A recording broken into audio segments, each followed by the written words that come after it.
Professionally, I'm a chemist by training, and so I spent the first 7 years or so of my career running a research and development group, and one of our main focuses was to develop innovative medicines to treat cancer. I was 41 years old at the time, and otherwise in good health, and it was a big surprise. I first heard the news that I was diagnosed. I was at Dr. Walter's office. He's a gastroenterologist at Loma, and I was having some symptoms that were somewhat nonspecific, could have been a couple different things. And I'm very grateful to him because he took the time to do one additional test.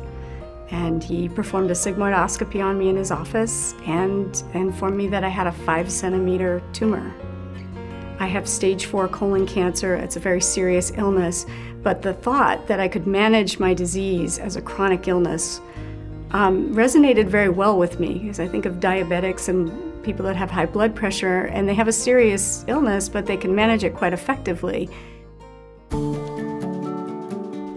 think my family and my friends have been the reason that I wake up in the morning and fight cancer some days. I have such a strong support network, and I've relied on them so much over the past years, and they've given me a lot of strength and inspiration to fight the disease. I have one friend that has written me a card every time I have to have chemotherapy. That's 60 cards now.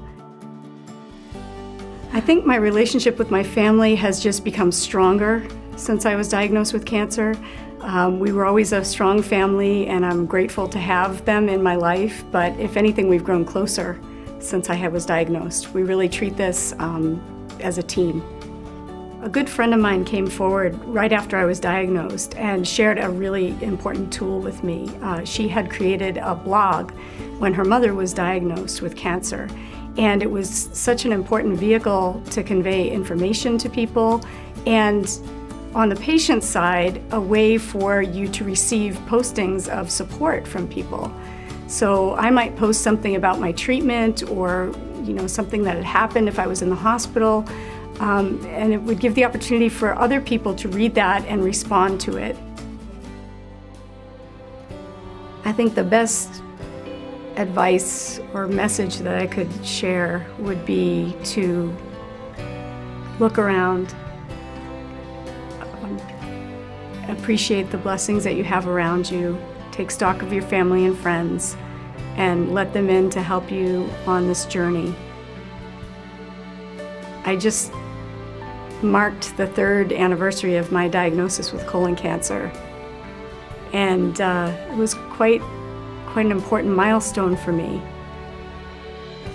My original prognosis was not that long, and so by being able to continue and be treated as a chronic patient, here I am 3 years later, and my disease is stable, and I feel so blessed. It's kind of an amazing process to stand back and look and see how much love and support you have in your life.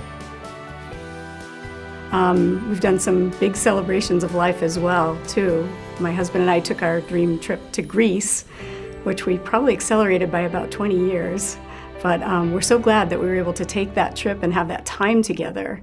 I think everybody's heard the saying, live every day as if it's your last and live your life to the fullest. One thing that a cancer diagnosis does is it really makes that statement crystal clear. You really do take every day, and you don't take it for granted. You try to really live it to the fullest, not put off things you've always wanted to do, and just enjoy your life and celebrate it. I'm Moynihan, and life is a celebration.